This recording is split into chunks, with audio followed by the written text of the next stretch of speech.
बिस्मिल्लाहिर्रहमानिर्रहीम। अस्सलाम वालेकुम नाज़रीन, आप देख रहे हैं प्रोग्राम सिटी एट 10। मैं हूँ आपकी मेज़बान अन्ना यूसुफ। इस दुआ और इस उम्मीद के साथ कि अल्लाह ताला हम सब के लिए आसानियाँ पैदा करे और हमें आसानियाँ बांटने की तौफीक अता फरमाए। प्रोग्राम का आगाज़ करेंगे हम खबरों से आगाज़ करेंगे।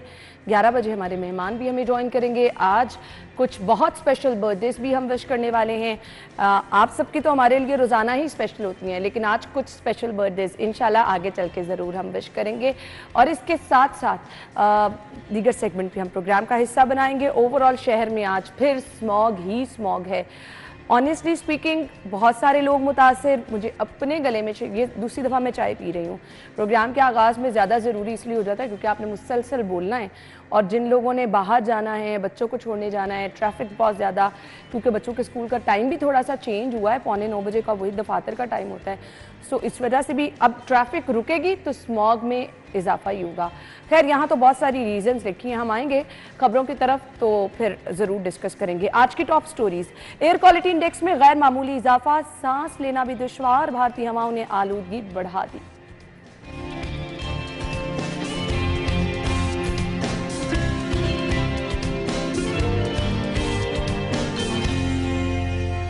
शहबाज शरीफ की बिलावल से मुलाकात, 27वीं तरमीम पर मुशावरत, शहर सियासी सरगर्मियों का मरकज। 400 किलो मुर्दा गोश्त तल, फूड अथॉरिटी का लाहौर डिवीजन में ग्रैंड ऑपरेशन।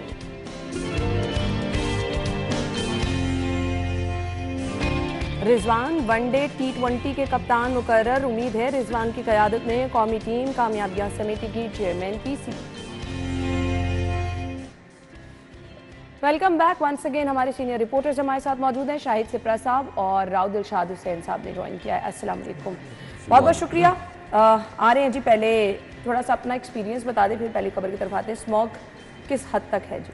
बिस्मिल्लाहिर्रहमानिर्रहीम। बहुत ज़्यादा है। देखें, अब तो गले में और आंखों में उसका फील होना शुरू हो गया है, और फिर गला अगर ख़राब हो रहा है या फिर उसकी वजह से आप इफ़ेक्ट हो रहे हैं तो आपको कम से कम 7 से 8 दिन चाहिए।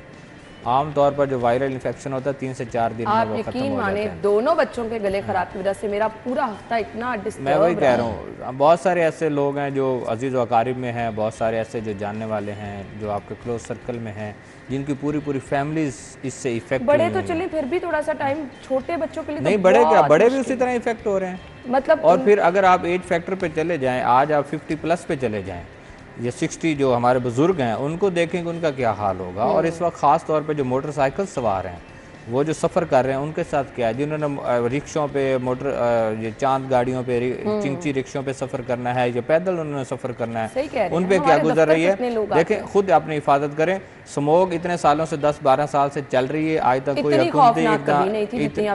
ये तो 500 का मैं तो पढ़ के हैरान हुआ हूँ कभी से तो कह रही हूँ। और अभी नवंबर आना है, एक पॉइंट पे 3 महीने ये रहेगी सिचुएशन। अभी नवंबर आना है और नवंबर का जो मिड के बाद ये पीक होता है, पीक सीज़न होता है। फिर साथ में फोग मिलती है, जब फोग और ये चीज़ें मिलकर दिसंबर में जाके तो फिर इससे ज़्यादा ख़तरनाक ये चीज़ें बन जाती हैं। तवक्को और इसका हल अल्टीमेटली बारिश ही होता है। आप हमें तो बराने रहमत की दुआ करनी चाहिए और दुआ करें कि अल्लाह ताला बारिश बरसाए, उसकी वजह से हालात ख़राब हो। अगर दूसरे तनाजुर में हम लोग आ जाएँ तो फिर हमें हिफाजती इक़दाम खुद करने की ज़रूरत है। देखें, एक नोटिफिकेशन होता है स्कूल में कि आप मास्क पहन के आएँ, बच्चों को मास्क पहन के भिजवाएं। मैं बच्चों को छोड़ने गया हूं तो मेरे ख्याल में 1% भी लोग नहीं थे जिन्होंने मास्क पहना होगा या उनके बच्चों ने पहना होगा। तो इसका क्या मतलब है कि हम खुद भी इस तरफ नहीं हैं। हमने तो कोरोना का कुछ ना समझा, तो आप स्मोक की बात करती हैं कि हम इसकी हिफाजती इक़दाम की तरफ चले जाएंगे, एहतियाती तदाबीर कर लें। हुकूमत ने कुछ नहीं करना। हुकूमत तो यही आपको माहौलियात नज़र आएगा कि उन्होंने फ़लाँ फैक्ट्री बंद कर दी, इतने रिक्शे बंद कर दिए, इतनी गाड़ियां बंद कर दी। इसके अलावा आप मुझे बताएं कि ठोस इक़दाम कोई हुकूमत की बात करें। ठोस इक़दाम तब किए जाते हैं जब आपको पता हो कि आपने किन जगहों पर काम करना है। यहाँ तो हर रोज ही स्मॉग की रीजन बदली होती है। राव साहब कभी कह रहे होते गाड़ियों का धुआं, कभी आज भारतीय हवाओं ने आलूदगी फैला दी है, कभी भट्टे, कभी कुछ। मुझे तो पता ही नहीं चल रहा कि इनको वजह ही पता नहीं चल रही कि आया स्मॉग की वजह क्या बन रही है। अच्छा, अब कभी हम सुना करते थे कि सर्बिया की हवाओं ने रुख किया है इस खित्ते का, और फिर वो ठंडी हवाएं ये कोयटा की जानिब से आ रही हैं, तो उससे भी एक ठंड का जो एहसास था वो बढ़ता था, ठंड की शिद्दत में इजाफा इसमें होता था। लेकिन अब भारतीय हवाओं ने हमें घेर लिया है और बड़ी जालिम है भारतीय हवाएं। अगर आप देखें, और खाली खुद नहीं आ रही, स्मोक भी लेके आ रही है। इसमें तो शायराना अंदाज में स्मोक को बयान कर दिया। इसको बड़ा ज़रूरी है। अब मुझे उम्मीद है कि भारत में भी जो भारतीय मीडिया है उसको भी समझना चाहिए। रिसेंटली यहाँ पर मौजूद भी थे और मियां नवाज शरीफ से मुलाकात की भारतीय सहाफ़ियों के एक वफद ने, और मुझे लगता है कि वहाँ पर शायद या तो रिपोर्ट नहीं सही होता या फिर कुछ इश्यूज़ हैं, अदरवाइज़ ये उतना ही टेरिबल उनके लिए जितना हमारे लिए है। और हम बराह रास्त चूँकि मुतासिर हो रहे हैं, और अब इसकी जो शिद्दत है, ये स्मोक सिर्फ लाहौर तक महदूद नहीं रह रही, ये नारोवाल, गुजरांवाला और फैसलाबाद जो नेटिव अजला हैं लाहौर के, अब ये उनको भी अपनी लपेट में लेने जा रही है। और इसकी बुनियादी वजह यही है कि एक तो जो भारतीय पंजाब में और हरियाणा में जो बिजली घर लगाए गए कोल से, एक तो वो बहुत बड़ा फैक्टर हैं, वो कभी डिस्कस नहीं हुआ। और उसके साथ साथ फिर फसलों की बाकियात को जलाना, वहाँ पर ये समझा जाता है, किसान ये समझते हैं कि इससे हमारी जो प्रोडक्शन है अगली फसल की वो ज़्यादा बेहतर होगी, और ये एक रवायत चली आ रही है, जबकि ऐसा बिल्कुल भी नहीं है। और इसके लिए जहाँ पर ऐसे इक़दाम किए जाते हैं, अगर वहाँ की हुकूमतें, वहाँ भी रियासती असम्बलीज़ हैं, शायद वो ये फ़िलहाल तो वो ये समझ रहे हैं कि शायद उनके लिए ये इतना बड़ा मसला नहीं है, लेकिन दिल्ली के स्कूल गुज़िश्ता बरसों में हमने बंद होते हुए देखे हैं। इसके अलावा पंजाब के स्कूल्स हमने, भारतीय पंजाब के, जिसको चढ़दा पंजाब कहते हैं, वहाँ पे हमने देखा है कि सूरत हाल अबतर हुई है और अब मज़ीद होगी। अब ये भारतीय हवाएं हों या उससे चाइनीज़ हवाएं हों, इससे आपको अपना एनवायरनमेंट साफ़ रखने के लिए किरदार अदा करना होगा, और बहुत जल्द इस पर कोई डिप्लोमेटिक लेवल पे मुझे लगता है कि अशद ज़रूरत है। कम अज़ कम इस इशू पे, ये जो इस खित्ते के कम अज़ कम 12 करोड़ आबादी इस पंजाब की है, और इसी तरह ही 4, 5, 6 करोड़ से कम आबादी भारतीय पंजाब और दिल्ली के एरिया की भी इससे ज़्यादा ही होगी, कम नहीं होगी। इस सारी आबादी को, जो 20-25 करोड़ की आबादी को आप अपनी सिर्फ अनापरस्ती की वजह से अगर दाव पर लगा रहे हैं, तो इसकी क्या बुनियादी वजह हो सकती है? इस पर मेरा ख्याल है काम करने की ज़रूरत है। और इसमें अब तो आम आदमी पार्टी है भारत में, ज़ाहिर है केजरीवाल साहब वो बड़ा काम करते हैं फलाई हवाले से, तो ये मुझे लगता है कि स्मोक शायद वो भी ये समझ बैठे हैं कि स्मोक उनका इशू नहीं है। स्मोक एक कोई बाहर से कोई ताकत आएगी वो आगे ठीक करेगी, ये मिल के होना है। इस पर जितनी जल्दी हो, मरियम औरंगज़ेब साहिबा ने प्रेस कॉन्फ्रेंस करते हुए कह रहा है, अगर आज दोनों तरफ से इकदाम शुरू किए जाएं तो फिर भी 6 से 10 साल लग सकते हैं स्मोक के कंट्रोल पर। फिर आज पंजाबी दी मिसाल मैंने याद है, फिर ऐसे इनकार ही समझिए। द्राव साहब मेरी बात सुनिए, 2012-13 से शुरू हुआ चीज है। उस वक्त किसकी गवर्नमेंट थी? बीच में किसकी गवर्नमेंट रही है? यहाँ पे कौन सीएम रहे हैं जिस दौरान हमने ये सारी चीजें हमने बर्दाश्त की हैं? ये चीज़ आप छोड़ दें कि 10 साल लगेंगे, 8 साल। मुझे याद है कि आज भी हमारा जो एरिया जहाँ से मैं बिलोंग करता हूँ, आज भी लोग बाकियात को जलाते हैं। वहाँ क्यों नहीं है इस तरह के हालात? जिस तरह से मरियम औरंगज़ेब से साहिबा ने ना वो स्क्वाड बनाया ना, वो स्क्वाड की कारकर्दगी चल रही है। ये सारी चीजों को 4-5 एलिमेंट हैं जो मिलकर ये स्मोक बनाते हैं। एक मिनट, फसलों की बाकियात, राव साहब एक मिनट। हमेशा हम ये फसलों पे डाल देते हैं, मम्बे पे डाल दिया, इंडिया पे डाल दिया, हमेशा हम यही सुनते आ रहे हैं। मैंने लास्ट प्रोग्राम में भी आपको याद होगा तो मैंने यही कहा था कि जब ये बढ़ेगी तो हम कहेंगे कि हमसाया मुल्क की वजह से सारा कुछ हो रहा है। लाहौर की सराउंडिंग में तो ऐसी फसल वो है ही नहीं, अब तो वो कंक्रीट बनता जा रहा है। सारी हाउसिंग सोसाइटी, सारी चीज़ें करते हैं, वो फसलें उस तरह मौजूद ही नहीं है। लाहौर इफेक्ट हो जाता है, जिसकी सराउंडिंग में इस तरह की चीज़ नहीं, इंडिया आ जाता है। ठीक है, आप इधर थोड़ा सा क्रॉस करें, यहाँ से 40-50 किलोमीटर आगे जाएं लाहौर से, तो फिर तो ठीक है माहौल, वहाँ तो इस तरह की चीज़ें नहीं है। सिर्फ लाहौर पे जाएं आप, द्रैर अभी क्रॉस करें तो आपको वो सूरत लाहौर शहर ही क्यों इफेक्ट हो रहा है, इस तरफ किसी ने आज तक तवज्जो दी है? यहाँ पे इतनी बड़ी इंडस्ट्री है, आपके टायर जलाने वाली फैक्ट्रीज मौजूद हैं। हम यही कहते हैं ना कि फैक्ट्रीज हैं, भट्टा मालकान है, इस तरह की चीज़ों को हम डिस्कस करते हैं ना कि फसलों की बाकियात को जलाते हैं, गाड़ियाँ इसका सबब बनती हैं। ये सारी चीज़ें मान लीजिए यही असबाब हैं, लेकिन इन असबाब को रोकने के लिए हमने आज तक क्या किया? बिल्कुल हमने कोई इस तरह का इकदाम उठाया सिवाय आप सड़क पे खड़े होकर गाड़ियों को रोक के चलान करें या उनकी गाड़ी को बंद करें, इसके अलावा आज तक हमने कुछ सोचा है? ये जो बता रहे हैं कि प्रेस कॉन्फ्रेंस मैंने तो नहीं सुनी। अगर उन्होंने कहा है कि 8-10 साल, फिर लोग इनकार ही समझन, अगर मैं मिसाल नहीं बताता लोग समझ, फिर इसका क्या मतलब है? फिर हमने 2-3 महीने इसी के साथ गुजारने हैं और नवंबर का एंड और दिसंबर का जब मिड आएगा उसके बाद आप देखिएगा जब इसके साथ फोग मिलेगी, आपको मोटरवेज बंद करना पड़ेंगे, आपको जीटी रोड बंद करना पड़ेंगे, आपको शहर में इस तरह की चीजें, इस तरह के इकदाम करना पड़ेंगे कि ट्रैफिक की रवानी आपको लिए मुश्किल हो जाएगी। अभी आपको एक कमेंट इस पे कर दूं कि आपको स्मोक इमरजेंसी लगानी पड़ेगी। फिर क्या करेंगे? लगाने के बाद आपको तमाम महकमों को इमरजेंसी नाफिज क्या करेंगे, स्कूल बंद हो जाएंगे, स्कूल बंद कर देंगे ना अल्टीमेटली। जाने दे राव मेरा साहब, ख्याल है कि जो गाड़ियों की सबसे ज्यादा जो कंट्रीब्यूशन है वो गाड़ियों के फ्यूल की वजह से है, और अगर आप गाड़ियों की तादाद को कम कर सकें, और इसके लिए चैरिटी बिगिंस एट होम, सबसे पहले गवर्नमेंट को खुद करना है। गवर्नमेंट अपनी गाड़ियां करे बंद, और जो 5-5, 6-6, 10-10 गाड़ियों के कैवलकेड चलते हैं वो बंद हो, वो बंद हो। 20-20 आपके सीएम की नहीं इतनी गाड़ियां होती।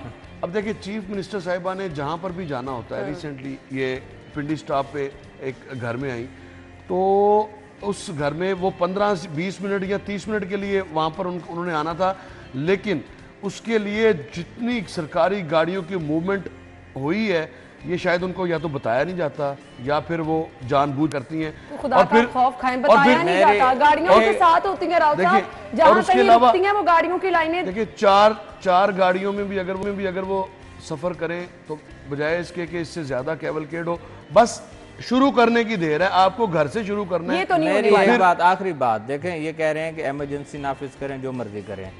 मैंने लास्ट टाइम आज जब इमरजेंसी नाफिज होती है ना, क्या करते हैं, 2-4 ब्लॉक्स लगा के पुलिस खड़ी हो जाती है, रास्ते रोक लेते हैं, स्कूल बंद कर देते हैं। मैं आपको बताता हूँ, अब देखें एक इन्होंने क्या किया है कि 8 बजे से लेकर उठाया स्कूल को, आपने 8:45 पे कर दिया है। 45 मिनट में सबसे बड़ा क्वेश्चन आज बच्चों ने कहा है, हमारे बच्चों ने पूछा है कि ये स्कूल लेट क्यों हुआ है, तो ये तो हर चीज नजर आ रही है उसी तरह, और जाहिर वो नजर तो आनी है। मुझे बताएं कि 45 मिनट में ऐसा क्या फॉर्मूला है जिसपे आप जाके उस स्मोक को डाउन कर लें, उसका इम्पैक्ट क्या आ रहा है, अब उसका नुकसान क्या हो रहा है, उसको पावर स्टेशन है, उसको नीचे ऊपर आपने गवर्नमेंट सेक्टर का टाइम 8:30 है, वो उसके साथ मिल गया, प्राइवेट सेक्टर का टाइम 9 बजे है, 9 बजे 8:30 आपका खुद ट्रैफिक में 45 मिनट ट्रैफिक में रहा, 8:30 बजे आपका गवर्नमेंट सेक्टर, 8:45 स्कूल, 9 बजे आपका प्राइवेट सेक्टर। आपने तो आधे घंटे में उलझा दिया, 8-8:15 कर ले, और ट्रैफिक का निजाम आपने बुरी तरह मुअत्तल करवा दिया, शहर की अहम शाहराहों पे ट्रैफिक जाम। और आपकी ट्रैफिक पुलिस की जो कैपेसिटी बिल्डिंग है वो अल्लाह ही वो चलान ही है बस। आपकी खबर ये है जी, मजीद 4 इंडस्ट्रियल यूनिट में स्मार कर दिए गए। महकमा तहफ़्फ़ुज़ माहौलियात ने छापे मारे हैं। वज़ीर आला ने महकमा तहफ़्फ़ुज़ माहौल को किसी भी दबाव के बगैर इंसदादी स्मोक के लिए मुकम्मल कैपेसिटी में कौन सा, देखिए ये कार्रवाइयाँ चल रही हैं, बाहर निकलने की जरूरत है, ये कार्रवाइयाँ चलती रह रही हैं। बस अब इस पे जो मैं स्मोक इमरजेंसी की बात कर रहा था वो इसीलिए कर रहा था कि इस पर एक मौसर कानून साजी, आप अपने हिस्से का काम करें। यहाँ पर मसला ये है कि मैं अपने हिस्से का काम करना नहीं चाह रहा, लेकिन मैं आपसे, सिपरा साहब से मैं ये तवक्का करता हूँ कि आप करेंगे, मैं ये तवक्का कर रहा हूँ कि आप उस पर अमल दरामद करें। मेरी बात नहीं, मैं क्यों करूँगा, आज सारा इंडिया से रहा है, आपका कानून इंडिया पे इम्प्लीमेंट कैसे होगा? नहीं, पहले अपने घर आप कानून साजी भाई, अपना तो घर ठीक कर ले, अपना तो हाउसिंग ऑर्डर कर ले। ये जो छपा हुआ है, ये जो छपा हुआ है कानून साजी, ये जो छपा है इस पे क्या लिखा हुआ है? देखिए हमारा कानून या इन हवाओं तक जाएगा, हमारा कानून तो इन हवाओं तक नहीं ना जाएगा, वाघा बॉर्डर क्रॉस नहीं करेगा। अच्छा, ये सारा साल तो ऐसे नहीं होता, एक ऐसा टाइम है जिसमें ये इस तरह की सूरत होती है, अदरवाइज ये कार्रवाइयां, भट्टे गिराना और सारी चीजें। इतनी लंबी डिस्कशन से मैं इस नतीजे पर पहुंची हूँ, मरियम औरंगजेब साहिबा ने ये तो 10 साल दिए, उन्होंने कहा 6 से 10 साल लग सकते हैं, 10 साल अगर आज से एकदम करना शुरू करें। जो उन्होंने बनाया पता नहीं वो क्या करेगा, वो अपनी मोटर बाइक पर बस शहर के हम 6 साल ही ले लेते हैं, चले उनका लोवेस्ट जो डिजिट उन्होंने दिया है, अभी अल्लाह करे कि 4 साल और हुकूमत चले। अगर ये 4 साल और चल जाते हैं, इसका क्या मतलब है कि कम से कम 80% तो कम हो जाएगा, 20 रह जाएगा, हम चलो आने वाली गवर्नमेंट कर लेंगे। यूसुफ, गवर्नमेंट संजीदा है वाकई स्मोक के इशू, सबसे पहले आपसे बेहतर कोई नहीं जानता रहा उसका, हाउसिंग कितनी सबसे संजीदा पहले हाउसिंग सोसाइटीज के बढ़ते हुए रुझान पर इनको पाबंदी लगाना होगी सबसे Housing पहले। societies किसकी? आपको पता है कि हाउसिंग सोसाइटीज ऑब्वियसली सारे लोगों की तो है। फिर गैर इस संजीदा पर अगर आप मुझे ब्रेक का कहा जा अब रहा है लाहौर शहर में जो काबिले काश्त एरिया आपको पता है वो कितने परसेंट रह गए? 5 से 10% रह गया लाहौर की मैक्सिमम जो। तो फिर वो जो उन्होंने कहा ना ही समझे कुछ नहीं होने वाला। एग्जैक्टली ये 3 महीने शदीद काले धुएं के रहेंगे, हम आप सब मुतासिर होंगे। धड़ इल्लीगल हाउसिंग जो लोग घर में हम बैठ ही नहीं सकते हैं, कैसे एहतियात मुमकिन हो सकती है? मैक्सिमम भी एहतियात कर लेंगे तो जिन्होंने हर रोज बाहर आना जाना है वो 2 दिन बाद, 3 दिन बाद, 4 दिन बाद मुतासर तो होंगे, जितनी मर्जी एहतियात कर लें। सांस लेना है तो ये धुआं अंदर जाना ही जाना है। ब्रेक लेंगे, ब्रेक के बाद आते हैं।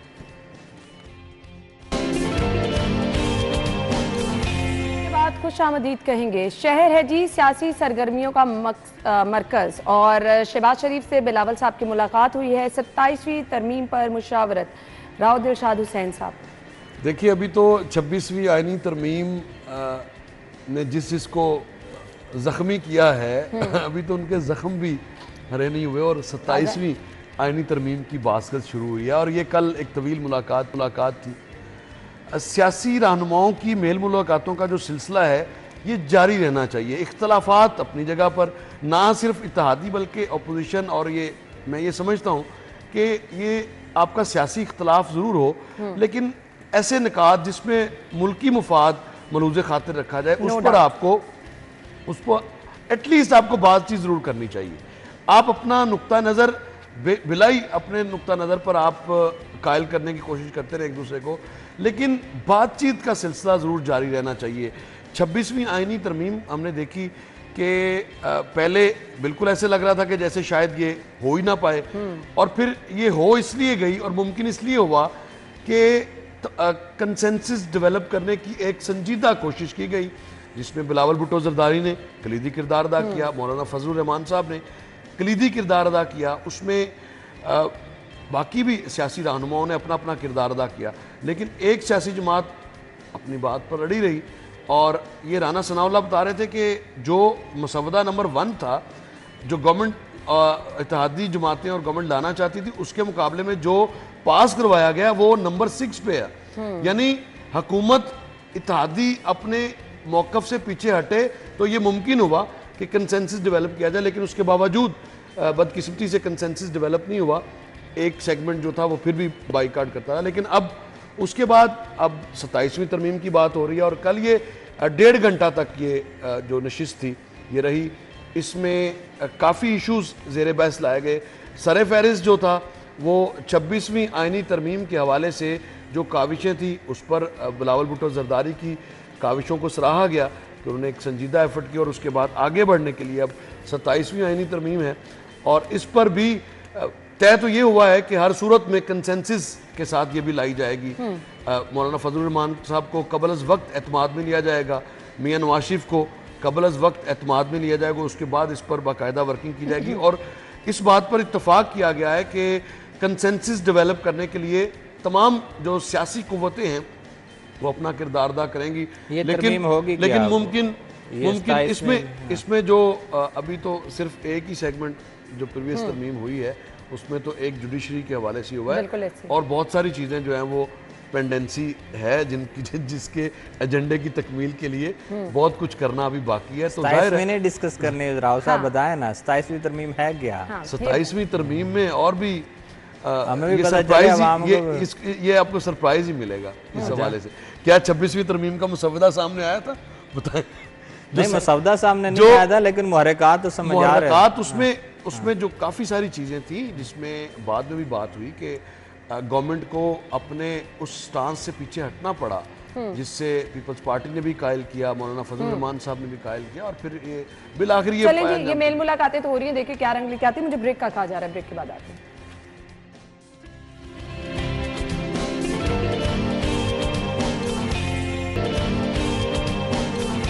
जिक्र करेंगे फूड अथॉरिटी की कार्रवाई का। कल ये कार्रवाई की गई, 400 किलो मुर्दा गोश्त तलब किया गया। आई डोंट नो कि ये दोनों रिपोर्टर हजरात क्या कहते हैं। मैं तो सिर्फ ये कहूंगी कि बाहर का खाना बिल्कुल ना खाएं।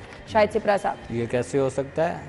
खतून खाना ही नहीं बैठने देती सारी आप किस तरह की सजेशन दे रही हैं? नहीं ऐसे आप नहीं जाएंगी खाने के लिए? हफ्ते में एक दिन मैं भी आपके खा प्रोड्यूसर नहीं जाएंगे? हफ्ते में एक दिन मैं भी खा आपके जो लेती हूँ। असिस्टेंट्स हैं प्रोग्राम की नहीं जाएंगी? सब जाएंगे। देखिए, ये जो बैठी हैं पीछे पैनल पे, ये अगर मानती हैं कि हम नहीं जाएंगे तो हम आपके साथ खड़े हैं। शायद सिप्रा साहब, नो डाउट मैं आपकी बात से एग्री करती हूँ, लेकिन ये जगह जगह शवारमे, बारबेक्यू, आपका क्या ख्याल है कि जो बड़ी दुकान होगी उस पे ऐसा कुछ नहीं होगा? 400 ना शवारमे तो नहीं बन दे, सही बात, कढ़ाइयाँ भी बनती होंगी कहीं ना कहीं, बनती होंगी, ठीक है ना, काली हरी मिर्च के साथ, देसी घी के साथ बनती होंगी। देखिए बाहर से खाने पे कोई पाबंदी नहीं, ना ही हम लगा सकते हैं, ना ही कहना चाहिए। अगर आप खतून खाना हो के कह रही हैं तो सारी खवातीन को मैसेज दे रही हैं, तो आपकी बात वो सुन लें तो मान लें, तो बहरहाल मैं इसके हक में नहीं हूँ। दूसरी बात कि शहर में मुर्दा गोश्त दाखिल कैसे होता है? आपकी बहुत बड़ी मार्केट मौजूद है जे रोड पर, आपके जेल के बिल्कुल सामने, उसको ही सिर्फ काबू कर लें और वहाँ पे आना जो वाला जो माल है, तो आपकी बहुत सारी चीज़ें खुद ही ठीक हो जाएंगी। आपके शहर के अतराफ में ज़्यादा जो आपके ये कंट्रोल शेड बने हुए कसूर वाली साइड पे हैं, आप कसूर की साइड पे जो दाखिली रास्ता है उस पर कंट्रोल कर लें, आपकी बहुत सारी चीज़ें ख़त्म हो जाएंगी। ये अथॉरिटीज़ बनाने का मकसद बेसिकली यही होता है कि आप इस तरह की एक्टिविटीज़ करते रहें। सिप्रा साहब फौत हो चुका है, सॉरी टू से। ये बनाई तो इसलिए गई थी कि लोगों को हेल्दी चीज़ें मिलेंगी, फूड जो अशिया खरोनोश हैं उन पर कंट्रोल होगा, लेकिन फूड अथॉरिटी सिर्फ कमाऊ पुत बनने के चक्कर में पड़ गई है। 50-50 हज़ार रुपये जुर्माने, और वही जो फैब्रिकेटेड दूध है लाहौर शहर में वो बिकता चला जा रहा है, दही फैब्रिकेटेड बिकती चली जा रही है, कोई उसको पूछने वाला नहीं है।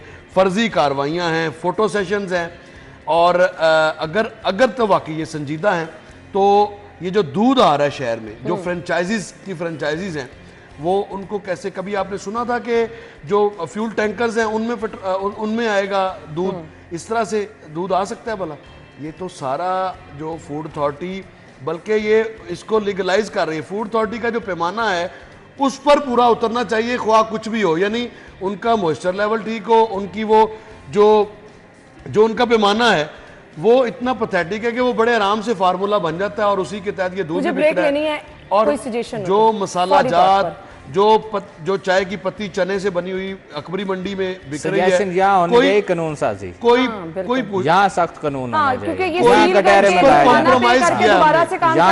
इसको अगर खुराक को बचाना चाहते हैं तो मैं फूड अथॉरिटी को भी खत्म करें। अपडेट आप तक पहुंचानी है। कौमी white ball coach Gary Kristen Mustafi हो गए हैं, जराए पीसीबी का ये कहना है। पीसीबी के दरमियान और गैरी क्रिस्टन के दरमियान मुतादिद मामलात पर इख्तलाफात थे। मजीद तफसीलात वसीम अहमद से। जी वसीम। जी बिल्कुल, कौमी white ball coach cricket team के कोच गैरी क्रिस्टन जो है वो अपने ओहदे से मुस्ताफ़ी हो गए हैं। गैरी क्रिस्टन ने अपनी मर्जी का मनपसंद जो स्टाफ है वो ना मिलने की वजह से दौरा ऑस्ट्रेलिया पर जाने से इनकार कर दिया था। गैरी क्रिस्टन जो है वो mental performance coach David red को कोचिंग स्टाफ में शामिल करना चाहते थे। इसके साथ साथ वो चाहते थे कि सिलेक्शन कमेटी जो है उनके तमाम जो मनपसंद खिलाड़ी हैं और जो मनपसंद कोचिंग स्टाफ है उसको दौरा ऑस्ट्रेलिया में उनके साथ भेजे, जिस पर पाकिस्तान क्रिकेट बोर्ड की जो सिलेक्शन कमेटी थे उसको तहफ़्फ़ुज़ात थे, जिसकी बिना पर उन्होंने उन खिलाड़ियों को और उन स्टाफ को दौरा ऑस्ट्रेलिया में भिजवाने से इनकार कर दिया, जिसकी वजह से गैरी क्रिस्टन जो है उन्होंने भी दौरा ऑस्ट्रेलिया पर जाने से इनकार कर दिया और आज उन्होंने अपने ओहदे से इस्तीफा दे दिया। ताहम उनका इस्तीफा जो है वो चेयरमैन पाकिस्तान की जानिब से मंजूर नहीं किया गया, लेकिन जो उन्होंने अपना इस्तीफा है वो पाकिस्तान क्रिकेट बोर्ड को भिजवा दिया है। ठीक है जी वसीम, आपका बहुत शुक्रिया। और नाज़रीन, प्रोग्राम के स्टार्ट में कहा था कि बहुत ही स्पेशल बर्थडे जो हैं हम विश करने वाले हैं। सबसे पहले बहुत स्पेशल बर्थडे चेयरमैन पीसीबी और साथ ही साथ वफाकी वज़ीर दाखिला सैयद मोहसिन रज़ा नकवी की आज सालगिरह है, तो तमाम जहां उनको अजीज़ व कारब और उनके दोस्त अहबाब की जानिब से सालगिरह की मुबारकबाद दी जा रही है, वहीं सिटी न्यूज़ नेटवर्क की तरफ से और टीम सिटी 10 की जानिब से सालगिरह की बहुत बहुत मुबारकबाद देना चाहेंगे। Wish you a very happy birthday. Shahid Shipra साहब। देखें, सबसे पहले तो बॉस को बहुत ज़्यादा सालगिरह की मुबारक हो, उसके बाद चेयरमैन और उसके बाद वज़ीर दाखिला आते हैं, देखें फिर सेनेटर, वो सारी चीज़ें आती हैं। हमारे लिए तो वो बॉस हैं। देखें आज से 15-16 साल पहले जो उनके साथ सफ़र का आगाज़ हुआ आज भी चल रहा है, अल्लाह करे इसी तरह चलता रहे। दुआ गो हैं कि अल्लाह ताला उनको मज़ीद तरक्की दे। हमने उनको 2008 में भी देखा और 2024 में भी देखा है कि उनको क्या तरक्की मिली, किस तरह उन्होंने अपनी मनाजिल आगे तय की। तो सालगिरह no की doubt बहुत मुबारक। उसके लेकिन पीछे मेहनत और struggle भी देखते रहे। मेरी एक छोटी सी ख्वाहिश है कि अगर वो यहाँ होते और हम लाहौर में और यहाँ अपने दफ्तर में जो रिवायती हमारा केक रवायती जो हमारा रवायती अंदाज है केक काटने का, हम वो केक कटिंग वो मिस कर करते रहे हैं आप। वो मिस कर रहे हैं। बाकी उनके साथ दुआएं, अल्लाह ताला उनको कामयाब करे। आमीन। राव साहब, देखिए बॉस के हवाले से पहले तो बहुत बहुत उनके लिए बेस्ट विशेस और अल्लाह ताला उनको इसी तरह से कामयाबियाँ और कामयाबियाँ अता फरमाए। उनकी और जिस वजह तरह से खुद भी प्राउड फील नहीं होता? यंगेस्ट सीईओ थे और फिर उसमें जिस तरह से ये सफ़र उन्होंने 30 साल की उम्र में ज़ाहिर है ये सफ़र शुरू होता है और उसके बाद अब तकरीबन 16 साल का ये जो पौधा उन्होंने लगाया था ये अब प्रॉपर एक दरख्त बन चुका है और इसके साये के नीचे बहुत सारों को राहत जो है वो मिल रही है।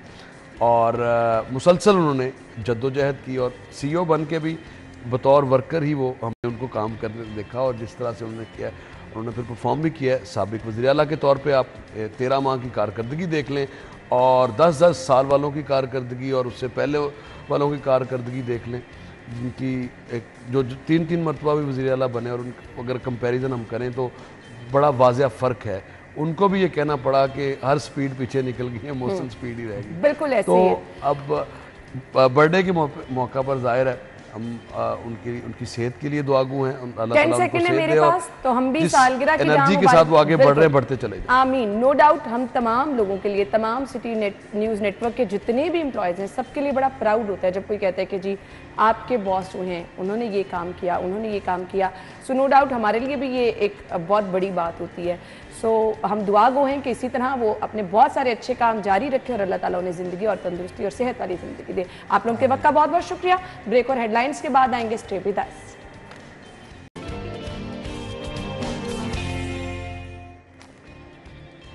प्रोग्राम में आपको खुश आमदीद कहेंगे। नाज़रीन, ज़िंदगी भर इंसान मेहनत करता है, पैसे कमाता है। आप चाहे बहुत अच्छी जॉब करते हो, कोई छोटा मोटा कारोबार करते हो, ज़िंदगी में हर इंसान का एक मकसद होता है कि अपनी ज़िंदगी में अपने लिए अपना घर बना ले, अपने बच्चों के रहने की जगह बना ले। उसके लिए अब आज के इस दौर में बड़ा मुश्किल हो गया है घर बनाना। तो लोग करते क्या हैं, क्या आसानी देखते हैं कहाँ पर है। नौकरी पेशा लोग हो गए, तमाम लोग आजकल प्रायोरिटी ये होती है कि अच्छा जी आप प्लॉट ले लें, किस्तों पे ले लें और आराम आराम से फिर आप आगे मरहलावार अपना घर भी बना लें। अब अट्रैक्शन इतनी दी जाती है हाउसिंग सोसाइटीज़ की तरफ से, बड़े बड़े एड्स आपको नज़र आते हैं कि आपको कहा जाता है जी इतने में आपको कब्ज़ा मिल जाएगा, आपका प्लॉट फलानी जगह पर होगा, फलानी जगह पर होगा। वो अट्रैक्शन देख के जब आप जाते हैं जी प्लॉट की ख़रीदारी के लिए, तो होता आपके साथ क्या है, जो शराइत आपको बताई जाती हैं, जब टाइम आता है जी आपका प्लॉट आपको मिलना है तो तमाम चीज़ें उसके बरक्स हो जाती हैं। प्लॉट पता ही नहीं होता जी आपका प्लॉट है कहाँ पर। वो जो फाइल सिस्टम लोगों को परेशान कर रहा है, बीच में पता चलता है जी सब कुछ ही फेक है। अगर आपने अपनी ज़मीन खरीदनी है, प्लॉट खरीदना है, तो इसके लिए आपको किन चीज़ों का ख्याल रखना है, ये तो एक चीज़ हो गई। अब जो मुतासिरीन हैं उनको क्या करना है, कहीं पर अगर आपको शक हो रहा है कि अच्छा आपके साथ फ्रॉड हो रहा है, तो कानून आपकी हेल्प कैसे कर सकता है, इस पर भी बात करेंगे। हसीबुल्लाह खान नियाजी, हसीबुल्लाह खान साहब हमारे साथ मौजूद हैं, माहिर कानून हैं, और गयास बाबर साहब हैं जी, प्रॉपर्टी कंसल्टेंट हैं। वेलकम करेंगे। अस्सलाम वालेकुम जी, बहुत बहुत शुक्रिया। सबसे पहले गयास साहब आपसे आगाज़ करें। आपके सामने आजकल हालात हैं, हर दूसरा बंदा फाइल सिस्टम से परेशान भी नज़र आ रहा है, फ्रॉड भी होता जा रहा है हर दूसरे बंदे के साथ, ज़िंदगी भर की जमा पूंजी जो है वो दाव पर लग जाती है। सबसे पहले ये बता दें, प्लॉट खरीदने के जो ख्वाहिशमंद लोग हैं उन्हें करना क्या चाहिए? देखिए ये बहुत अच्छा एक पॉइंट आपने किया कि मौजूदा सिनेरियो ऐसा है कि लोग अपनी ज़िंदगी भर की जमा पूंजी इकट्ठी करते हैं और इस लालच में, ज़रूरत के तहत कि अपनी छत मिल जाए उनको, वो किसी एक जगह पे जाके इन्वेस्ट करते हैं सारा कुछ, और बाद में उनको चंद साल बाद पता चलता है कि उनके पास कुछ भी नहीं है और वो अपनी जमा पूंजी भी ज़ाया कर चुके हैं। तो वो एक मशहूर मकौला है कि जब तक लालची लोग ज़िंदा हैं तो वो जो फ्रॉडी हैं वो भूखे नहीं मरेंगे। उसकी वजह यही है कि कोई भी एक बंदा होता है, वो एक ज़मीन परचेज़ करता है या भी पूरी परचेज़ नहीं करता, वो उसकी एक मार्केटिंग शुरू करता है, एक ब्रांड मार्केटिंग, और उस नाम के ऊपर अपनी फ़ाइलें इशू कर देता है, जो जिसकी कोई कानूनी हैसियत नहीं होती। एक ओपन फ़ाइल होती है, जिसके पास वो कागज़ है वही उसका मालिक है, जब तक वो सबमिट नहीं होगी, जब तक वो क्लोज़ फाइल नहीं होगी, उसमें इसकी इंस्टॉलमेंट्स शुरू नहीं होंगी। और इसी तरह इन्वेस्टर मार्केट जो है उसमें इन होती है, और उसको ऑन लगता जाता है डेली बेसिस पे उसके ऊपर। जो सारी गेम बेसिकली इन्वेस्टर मिलके चला रहे होते हैं, एंड यूज़र इसमें बेनिफिशरी नहीं होता। तो अगर कोई भी बंदा प्लॉट ख़रीदना चाहता है, सबसे पहली और मुफीद उसके लिए जो है वो ऑन ग्राउंड चीज़ ख़रीदे। आप विज़िट करें, कोई ज़मीन है वो ऑन ग्राउंड एग्जिस्ट करती है, जो मार्केट आप ऐड देख रहे हैं उसके अंदर जितनी वो फाइलें बिक रही हैं, क्या आया इतनी ज़मीन उस कंपनी के पास है, आप उनका एक पेपर लें। मुतलका अगर लाहौर में है तो LDA या किसी भी शहर में ये चीज़ें तो वो जब आप जाते हैं अपना प्लॉट वगैरह बुक कराने के लिए, जिन्होंने एक साथ पर अपने प्लॉट लेने, तो उनको बताई जाती हैं कि ये सब चीज़ें हैं। उन्होंने तो अपनी वर्किंग पूरी की होती है, बड़ी प्यारी उन्होंने एक वीडियो भी बनाई होती है कि यहाँ पर आपका प्लॉट होगा, ये होगा, वो होगा, लेकिन जैसे ही किस्तें कंप्लीट होती हैं वो तमाम चीज़ें झूठ होती हैं। तो हमें हाउसिंग सोसाइटी अप्रूव्ड है भी या नहीं, कुछ ऐसी चीज़ें बताएंगे कैसे पता चल सकेगा? मैडम, उसके लिए होता ये है कि कोई भी सोसाइटी है वो बनाने से पहले तमाम चीज़ें सबमिट करती है मुतलका डेवलपमेंट अथॉरिटी में। जिस तरह लाहौर है तो लाहौर में LDA है। आप जिस सोसाइटी में लेना चाहती हैं उसका कोई एक ब्रोशर लें या एक कोई चीज़ लें, LDA के ऑफिस से जाके वेरीफाई कर सकते हैं कि आया ये अप्रूव है। और बहुत आसान है, LDA ने इस सिस्टम को लोगों के लिए बहुत आसान बना दिया है। 1 विंडो ऑपरेशन है, इंफॉर्मेशन सेंटर, वहाँ पे जाएं आप, आपको वो गाइड करते हैं ये सोसाइटी आया अप्रूव है कि नहीं, और अगर अप्रूव है तो कितना रकबा अप्रूव है, ठीक है, उसकी कितनी सबमिशन है। उससे आइडिया हो जाता है कि बहुत सा ऐसा होता है कि सोसाइटी है उसने बनाए 200 या 300 प्लॉट हैं या 500 प्लॉट हैं, और वो बेच देते हैं 1000 प्लॉट की या 5000 प्लॉट की फाइल। ठीक है, उनमें जो लकी वन होंगे या जो कोई रेफरेंस निकलेगा उन 200-400-500 को प्लॉट मिल जाता है, या वो भी अगर उनकी किस्मत हो, वरना जब जैसे डेवलपमेंट के करीब मराहिल आते हैं वो वही प्लॉट दोबारा कैश पे बेच दिए जाते हैं, और उन लोगों को वेटिंग लिस्ट में बैठा दिया जाता है। वो डेवलपर इंतज़ार करते हैं ये लोग थक जाएं या फिर ये लोग अगले किसी प्रोजेक्ट में इनको अकोमोडेट करेंगे, क्योंकि तकरीबन लोग उसमें से थक भी जाते हैं या इंस्टॉलमेंट्स पूरी नहीं कर पाते, वो उनकी फ़ाइल मर्ज कर दी जाती है, कैंसिल कर दी जाती है।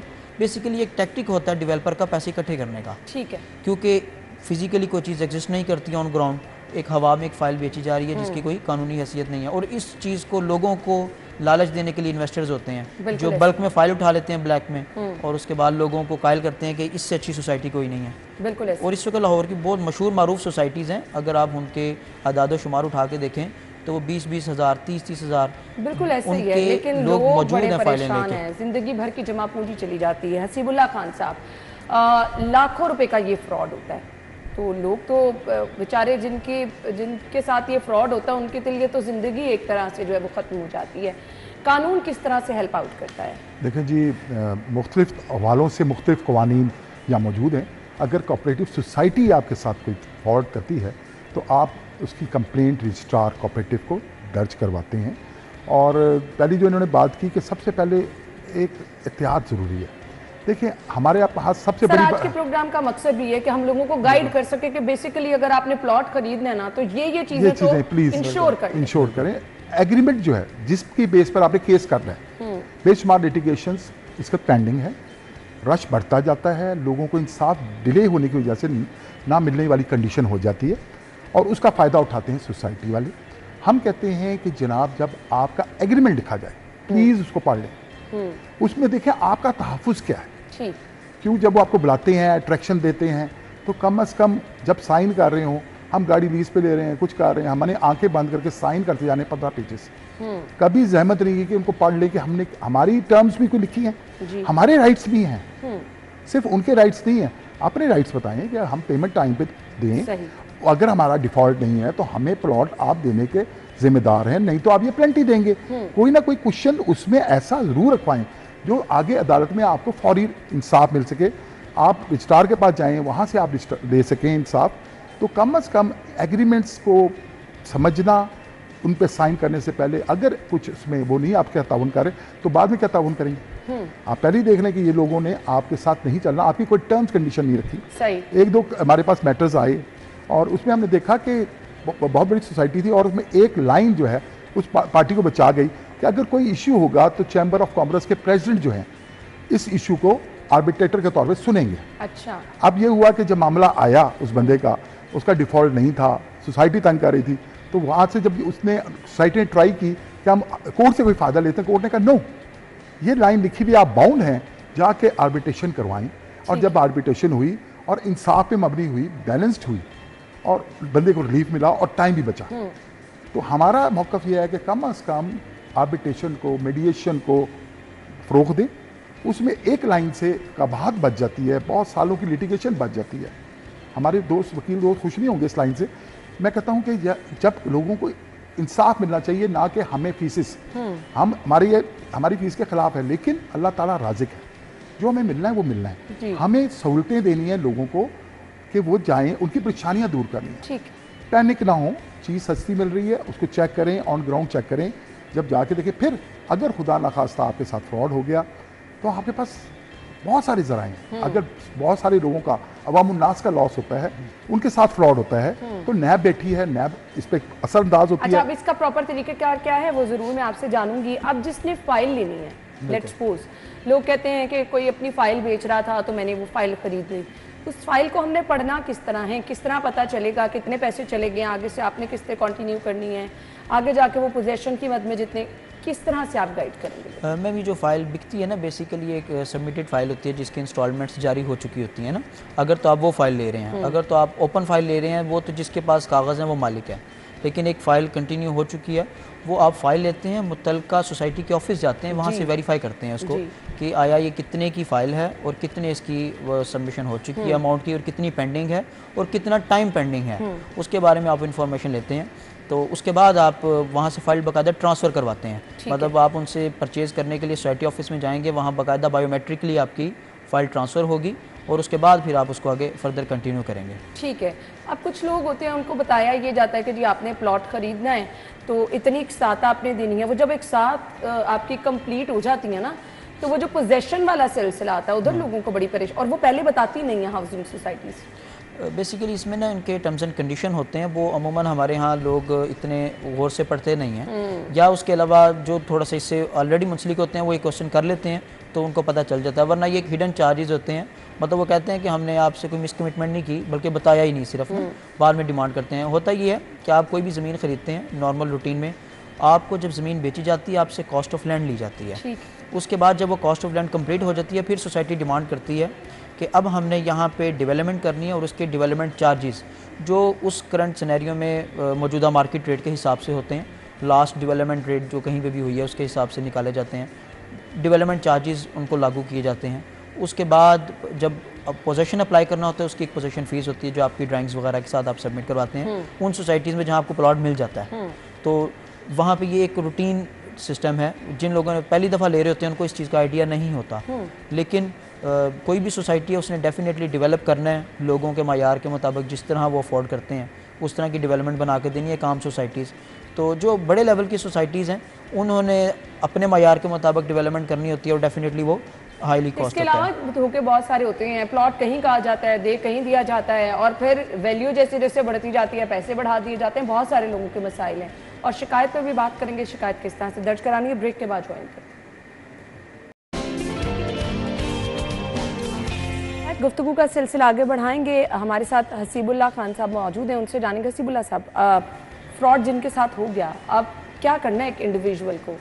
देखिए जी, सबसे पहले तो इन सोसाइटीज़ को कंट्रोल करने के लिए हमारे पास कानून मौजूद है जिसके तहत सोसाइटीज़ को चेक किया जाता है। सेक्रेटरी हमारा कोऑपरेटिव बैठे हैं पंजाब के, 2020 में अमेंडमेंट भी आई और पंजाब के तहत कर दिया गया कोऑपरेटिव सोसाइटी को। वो लोग इन हाउसिंग सोसाइटीज़ को चेक करते हैं। अगर आपको कोई प्रॉब्लम नज़र आती है तो वहाँ आप इनके खिलाफ केस कर सकते हैं। उसकी अपील भी सेक्रेटरी कोऑपरेटिव सुनते हैं और उसमें तयन करते हैं कि वाकई आपकी कंप्लेंट जायज़ है, आपके साथ जो कमिटमेंट्स की गई थी वो सही हैं कि गलत है।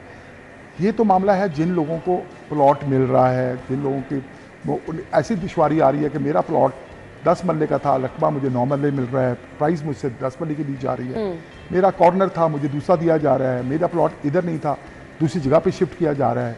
लेकिन अगर किसी सोसाइटी में 500 की गुंजाइश है या 2000 प्लॉट हैं और फाइल्स उसकी अगर ज़रूरत से ज़्यादा फरोख्त कर गई हैं तो उसके लिए नैब का इदारा जिसमें दरख्वास्त जो लोगों को फाइल्स की शक्ल में धोखा दिया गया है तो उसके खिलाफ कंप्लेंट करती हैं और उनसे सोसाइटी से वो रिकवरी करा के नैब लोगों को पैसे बांटी रही है। कितनी देर में हल हो जाता है? देखिए जी, ये तो इसलिए लोग इसलिए मुतमईन होते हैं, पहले तो नज़र आता है ख़त्म हो गए पैसे। हाँ, ऐसे ही है। जब उनको उम्मीद आती है कि चलिए जी मुझे 3 साल बाद, 5 साल बाद या 6 साल भी लग जाते हैं, तो लोगों के लिए उम्मीद होती है कि चलो हमारी कुछ रिकवरी हुई, वरना वो पहले ही उन बड़े माफिया को देख कर डरे होते हैं कि हमें तो अब कुछ मिलना ही नहीं है। तो उस वाले से काम होता है, उसमें टाइम लगता है, इन्वेस्टिगेट होते हैं, उनसे पैसे निकलवाना एक काम है, तो एक प्रोसेस होता है और उसके बाद ये रिकवरी होती है। इसलिए मैं कह रहा हूँ कि इस तक पहुँचा नहीं कि ना पहुँचें, आप पहले ही सदेबाब कर लें, एहतियात कर लें। अच्छी सोसाइटी जो मौजूद है और उनकी रिप्यूट अच्छी है, डिफेंस अथॉरिटी में क्यों नहीं हो रहा है ये मसला? पूछा लें लोगों से, जिसका किसी का एक्सपीरियंस, थोड़े से ज्यादा पैसे लगा लें बजाय इसके के परेशान होने के। छोटा मकान ले लें, बड़े मकान की बजाय छोटी जगह ले लें। हसीब साहब मुझे ये बता दीजिएगा, ये तो हमने सब लोगों को बता दिया कि आपने इन बातों से मोहतात रहना है, क्या इन मामलात में पड़े तो आपके अच्छे खासे पैसे लग जाते हैं? क्योंकि लोग परेशान होते हैं ना कि अब इस तरफ गए, अच्छा वकील की फीस होगी, अच्छा ये करना होगा, अच्छा ये करना होगा, फिर लोग बेचारे पीछे हट जाते हैं, पहले ही मायूस होते हैं। बिल्कुल, कोई शक नहीं, लेकिन सबसे बड़ी बात है कि प्रोफेशनल आदमी को लें जिसको पता हो कि कहाँ केस फाइल करना है। हमारे यहाँ ये होता है कि हमें लगता है कि ये आदमी हमारा मदद कर देगा और पैसे नहीं लेगा, नाने के बराबर लेगा, तो इसका मतलब है वो केस भी नहीं करेगा, वो प्रोफेशनल ही नहीं है। प्रॉब्लम यह है, हम जो भी काम करते हैं हम कोशिश नहीं करते कि ऐसे आदमी को जिनका एक्सपीरियंस हो इसकी फील्ड में, उसको हायर करें, उनसे काम करवाएं, ताकि वो आपकी रेमेडी समझ सके कहाँ से आपको इंसाफ दिलवाना है। बिल्कुल ऐसे ही है, ये उनका प्रॉब्लम है अवेयरनेस की कि कौन लोग इस पे काम कर रहे हैं। ये तो लाजमी तौर पर आप किसी डॉक्टर के पास जा रहे हैं, किसी वकील के पास जा रहे हैं, जहाँ के पहले आप उसके बारे में अच्छी तरीके से जान लें कि वो आपकी अच्छी तरीके से रहनुमाई भी कर सकता है या नहीं। क्योंकि पैसों के अलावा अगर आपको प्रॉपर तरीके से वक्त पर आपका काम ही ना हो सके तो ज़्यादा परेशानी होती है। अगर किसी ने प्लॉट खरीदना है पूरी रकम अदा करके, तो क्या किस चीज़ का ख्याल रखें? देखिए, अगर आप पूरी रकम अदा कर सकते हैं तो सबसे बेस्ट ऑप्शन ये है कि ऑन ग्राउंड प्लॉट मौजूद हो और रेडी टू पोजेशन हो। ठीक है, आपने प्लॉट की कीमत अदा की और फौरी तौर पे अपने प्लॉट का पोजेशन ले लें। आप फौरी तौर पे घर नहीं भी बनाना चाहते, उसकी 4 दीवारी करें, गेट लगा के उसको छोड़ दें। पता कैसे चलेगा जो मेंशन या आपका एरिया है उतना है भी या नहीं है? इश्यूज हो जाए। देखिए, आपको अगर एक चीज़ ऑन ग्राउंड लेने जा रहे हैं ना, आपको बेचने वाला अगर तो आप बरहेरा सोसाइटी से ले रहे हैं, फिर तो आप सोसाइटी ऑफिस जाएंगे, वो आपको प्लॉट नंबर बताएंगे, आप उसको विज़िट करेंगे और वो आपको क्राइटेरिया देंगे कि ये फिल हो जाएगा तो आप अपना पोजेशन ले सकते हैं। तो अगर आप रीसेल में ले रहे हैं, जिस तरह किसी एक शख्स ने प्लॉट लिया और आप उससे ख़रीदना चाह रहे हैं, आप उससे उसका अलॉटमेंट लेटर या ट्रांसफ़र लेटर डिमांड करेंगे। ठीक है, आप उससे उसकी कॉपी लेंगे और मुतलका ऑफिस में जाके उनसे वेरीफाई करेंगे कि मैं इन साहब से प्लॉट ख़रीदना चाह रहा हूँ। मुतलका सोसाइटी इसको वेरीफाई कर दे ये इन्हीं की मलकियत है या इसमें कोई लिटिगेशन तो नहीं है, कोई स्टे तो नहीं है, या अगर कोई घर है तब भी मुतलका सोसाइटी से वेरीफाई करवाएं कि इसकी मलकियत क्लियर है, इसके अंदर कोई वायलेशन वगैरह तो नहीं है या कोई लिटिगेशन नहीं है, और उसके बाद उसका आगे प्रोसीजर करें। उनसे पेमेंट अपनी ट्रांजैक्शन कंप्लीट करने के बाद ट्रांसफ़र करवाएं और पोजेशन ले लें। सही। इसके अलावा कुछ चीज़ें अगर आप चाह रहे हैं कि कोई वो लोग जो कि भी 2-3 प्लॉट खरीद लेते हैं, आगे बेच देते हैं, कुछ लोग थोड़ा बहुत अपना इससे बिजनेस भी करते रहते हैं, उनके लिए कोई गाइडलाइन होगी? देखें, उसके अंदर भी यही है कि आप कोई भी ट्रांजैक्शन करना चाहते हैं, बाज़ औक़ात कोई भी चीज़ आपको मार्केट से बहुत कम नर्ख पे मिल रही होती है, लेकिन उसकी कोई ना कोई वजह होती है। उसकी वो चेक करें कि इसमें कोई लिटिगेशन नहीं है, कोई फ्रॉड के चांसेस नहीं है, क्योंकि अमूमी तौर पे ऐसा होता है लोग अपनी पेमेंट उसमें करते हैं, एट टाइम ऑफ ट्रांसफ़र वो ट्रांसफ़र नहीं हो पाता, या कोई घर है उसके अंदर कोई वायलेशन है ऐसी है कि जो उसके चार्जेस इतने ज़्यादा होते हैं वो ट्रांसफ़र कंप्लीट नहीं हो पाती, दोनों पार्टियां वो जिम्मेदारी लेने को तैयार नहीं होती। क्या उसके अंदर कोर्ट में कोई लिटिगेशन चल रही होती है ऑलरेडी, जिसकी वजह से वो दोनों पार्टियां बाउंड हो जाती हैं। बेचने वाला कुछ अमाउंट लेके अपना काम चला लेता है और जो ख़रीदार होता है, परचेज़र, जिसने पेमेंट की होती है, चाहे हाफ पेमेंट की हो कि बाकी ऑन ट्रांसफ़र करेंगे, वो अपनी पेमेंट बाउंड कर लेता है लिटिगेशन की वजह से। सही। अच्छा, कुछ लोग होते हैं हसीब साहब के लॉयर हायर नहीं करते हैं, खुद ही नैब में दरख्वास्त दी, केस को फॉलो कर होते हैं, सो एक एक्सपर्ट की जो नो डाउट रहनुमाई होती है उससे आपका काम ज़्यादा बेहतर हो जाता है। तो क्या ये जल्द भी निमट जाता है, आपको परेशानी नहीं रहती है अगर आप किसी एक्सपर्ट की खिदमत ले लें तो? बिल्कुल, अगर आप उसके एग्रीमेंट्स के पॉइंट्स को देखें और उसको वो उस पर काम करें जो इस पर प्रॉब्लम हमें आ रही है, उस बीमारी का इलाज किया जाए, ना कि एक रूटीन की दरख्वास्त पे चले। सबसे पहले जैसे मैंने बताया कि हमने देखना है कि हमने किस कोर्ट में जाना है, जिस कोर्ट में जाकर इसका रिलीफ होगा, ये मैटर क्या है हमारा, क्या ये नैब वाला मैटर है, क्योंकि वो उधर दरखास्त दे रहे हैं, लेकिन हमारा मैटर तो सिविल कोर्ट का था। हमारा मैटर तो कैसे पता चलेगा कि नैब का मैटर है कि सिविल नैब का तो है, मैंने बताया कि नैब का तो उसका तो होगा ना कि जब हमारे साथ प्रॉपरली फ्रॉड हो गया, जमीन है ही नहीं और फाइल है आपके पास, कागज का टुकड़ा है जी। इसका मतलब है कि तो आपको दे ही नहीं सकते, आपसे ओन ही नहीं कर सकते, इसका मतलब ये फ्रॉड है। लेकिन आपके पास जगह है, नजर आ रही है और उसमें कबाते हैं, ऐसी टेक्निकल चीजें उसमें पैदा कर दी हैं, 2 लोगों के नाम पे कर दिया है, एक प्लॉट वाला पहले ले रहा है, दूसरे का भी पर्ची लाया जी मेरा, उसका कैंसिल पूरा प्रॉपर नहीं हुआ, उसके बजाय दूसरे को कर दिया कि जी उसने पेमेंट टाइम पे नहीं दी थी, उसका प्लॉट कैंसिल करके इन्होंने दोबारा इशू कर दिया। दिख रहा है इशू किस तरह का। फिर हमारी लैंड मैंने कहा रिक्वेस्ट की कि लैंड अगर पूरी नहीं है, आपको दे दिया प्लॉट, आपको तुम्हें ही नहीं, बाद में पता लगता है जी इतनी लैंड कम है, या वो बाद में नोटिस आया था कि तुम्हें तो 11 मरले दे दिए, आपने सिविल कोर्ट जाना है। ठीक है हसीब साहब, ओवरसीज के साथ बड़े धूप हो जाते हैं, यहाँ पे प्लॉट खरीदा, कब्जा हो गया, क्या करना है उनको? शुक्र है उनका सेल बन गया, उधर आप डायरेक्टली अपनी कंप्लेन लॉन्च करते हैं और उनको स्पीडी ट्रायल मिलता है। अब तो इतना आसान हो गया कि अब तो ई कोर्ट्स बनाई गई हैं इनके लिए। ई कोर्ट्स का मकसद ही ओवरसीज को रिलीफ देना है, ओवरसीज कोर्ट से लदा कर दी ताकि उनको जल्दी स्पीडी ट्रायल हो। और उनको सबसे बड़ी बात यही है कि क्योंकि वो इतना बाहर से पैसा मुल्क को ला रहे हैं, उनके साथ फ्रॉड हो रहा है, तो उनका अगर ये खुसूसी तवज्जो ना देते तो ये जुल्म था। तो उनको प्रॉपरली हैंडल किया जा रहा है अब, और शुक्र है उनके ज़्यादा कोर्ट्स की वजह से और बहुत ज़्यादा काम हो रहा है, कोर्ट्स में जल्दी फैसले हो रहे हैं और ओवरसीज़ के काम के लिए, क्योंकि अल्लाह मतलब इस काम के लिए पाकिस्तान तो नहीं आएगा वो, तो यहाँ उसमें दे रहा है। इसके अलावा यहाँ सेल है जिसमें ऑनलाइन एप्लीकेशन वो भी जमा करा सकते हैं, प्राइम मिनिस्टर पोर्टल मौजूद है जिधर वो दरख्वास्त दे सकते हैं, हम भी दे सकते हैं कि हमारी प्रॉब्लम जो है वो भी हम दे सकते हैं। तो ये इन पोर्टल से फ़ायदा उठाएं, इन चीज़ों पे ज़रूर करें। अगर आपकी कंप्लेन है और घर बैठ जाएंगे तो कोई आपको हल खुद ही मिल जाएगी, पॉसिबल नहीं। बिल्कुल ऐसे। गया सब मैसेज क्या होगा देखने वालों के लिए? देखिए मैं उसमें सिर्फ इतना कहना चाहूँगा कि आप कहीं भी जब इन्वेस्टमेंट करने जाते हैं, आप मुश्तरी होशियार बाज के तहत पहले मुकम्मल छानबीन करें कि जिस डेवलपर के पास या जिस सोसाइटी के पास जा रहे हैं उनकी क्या रेपुटेशन है, आया जो रकबा सेल कर रहे हैं उसके मालिक हैं, और अगर आप इन्वेस्टमेंट कर लेते हैं मुकम्मल तौर पे उसको बेआसरा ना छोड़ें, अपने मुतल्लिका सोसाइटी ऑफिस या वो जो डेवलपर्स हैं उनसे राब्ते में रहें, क्योंकि आप जितना उनसे राब्ते में रहेंगे उतना अपडेट रहेंगे, कोई भी तब्दीली आ रही है या कोई भी मामलात हैं तो, और आप बर वक्त उसके खिलाफ कार्रवाई कर सकते हो सकते हैं। ठीक हो गया, बहुत बहुत शुक्रिया आप लोगों के वक्त के लिए, थैंक यू सो मच। अभी आपको बराह रास्त मंसूरा लिए चलेंगे जहाँ पर अमीर जमात इस्लामी गुफ्तगू कर रहे हैं। आज है जी 28 अक्टूबर, तो आज मैंने कहा था कि बहुत स्पेशल बर्थडे हैं, तो आज स्पेशल बर्थडे है जी सीएम पंजाब, वज़ीर आला पंजाब मरियम नवाज शरीफ साहिबा की। बहुत सारे लोग मरियम नवाज शरीफ साहिबा को ऑब्वियसली उनके सियासी हल्का अहबाब में से, उनके दोस्तों में से, उनके फैंस जो कि बेतहाशा हैं, बहुत सारे लोग उनको फॉलो करते हैं, बहुत सारी ख़वातीन उनके ड्रेसेस को फॉलो करती हैं, उनके स्टाइल को फॉलो करती हैं, उनकी तरह बनना चाहती हैं। नो डाउट बहुत सारे लोगों के लिए वो इंस्पिरेशन भी है, खूबसूरत तो वो वैसे ही बहुत ज़्यादा हैं, तो उनके लिए सालगिरह की बहुत ज़्यादा मुबारकबाद। सीएम साहिबा को सालगिरह की मुबारकबाद। Wish you a very happy birthday. City news network की जानिब से, सिटी 42 की जानिब से, आपके तमाम मद्दाहों की जानिब से आपको सालगिरह की बहुत बहुत मुबारकबाद। आपके लिए आने वाली ज़िंदगी बहुत ज़्यादा खुशियों वाली हो, बहुत ज़्यादा जो है वो आपके लिए नेक तमन्नाओं का इजहार। Wish you a very happy birthday.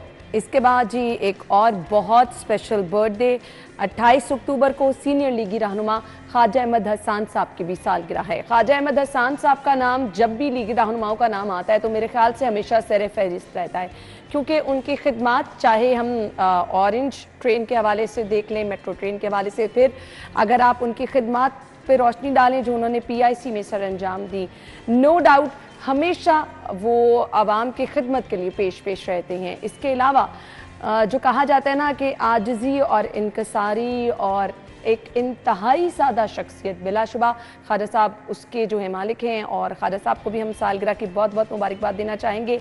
आपके लिए बहुत सारी नेक तमन्नाएं, बहुत सारी नेक ख्वाहिशात। अल्लाह ताला से दुआ है कि आपकी ज़िंदगी सेहत और तंदुरुस्ती वाली हो, आने वाली बहुत सारी सालगिरह आपको मुबारक, अल्लाह ताला आपको बहुत सारी कामयाबियाँ अता फरमाए। Wish you a very happy birthday. इंतज़ार कीजिए, आपकी सालगिरह को भी ज़रूर स्पेशल बनाएंगे, विश करेंगे। ब्रेक के बाद आएंगे स्टे विद। अपडेट आप तक पहुंचानी है। खबर ये है जी, जेसन गिलेस्पी की सलाहियतों से दौरे ऑस्ट्रेलिया में भरपूर फायदा उठाने का फैसला किया गया है और दौरे ऑस्ट्रेलिया के लिए इन्हें हेड कोच मुकर्रर कर दिया गया है। वसीम अहमद से तफसीलात। जी वसीम।